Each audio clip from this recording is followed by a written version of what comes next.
have these gorgeous gladiolas growing in my garden right now, so stay tuned and let's paint them.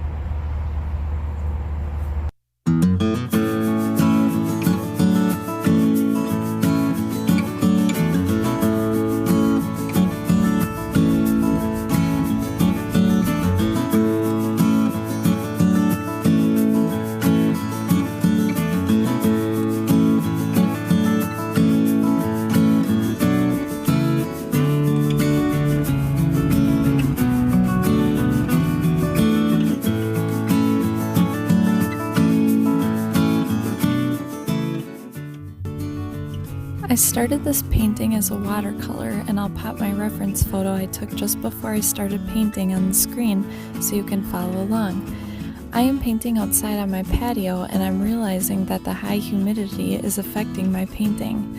I was going to paint each individual flower light to dark, but the surface wouldn't dry fast enough to allow that, so you see me move on to painting the light areas of all the petals at once, hoping to make the humidity work so I can stay outside, where I have been watching a ruby-throated hummingbird feed on my variety of gladiolas.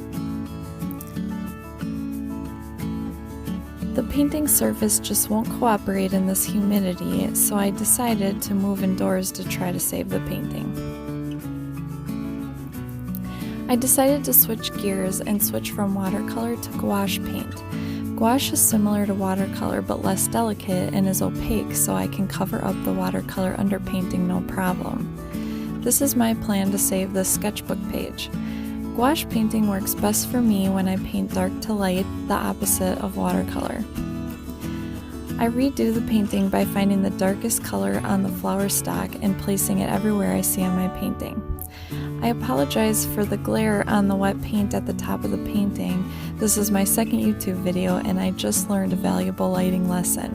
If you follow along by watching the bottom half, the glare does go away after a little bit.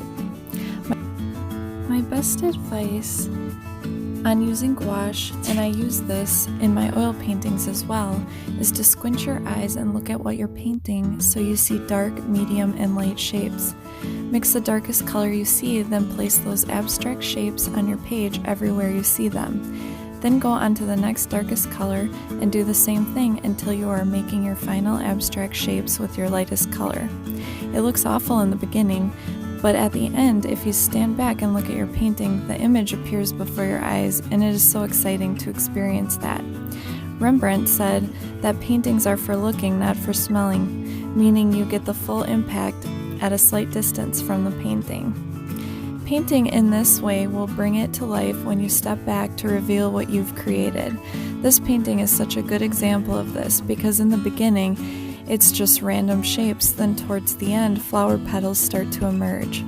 Then at the end of the video, I will hold it up next to the flowers and you will properly see it at a distance compared to the reference.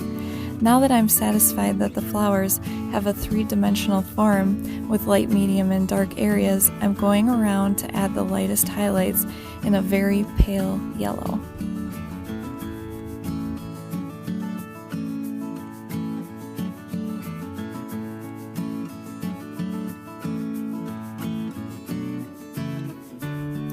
As we go around to finish the painting, I just want to thank you for following along with me and spending some time in my garden and art studio today. Have a wonderful day.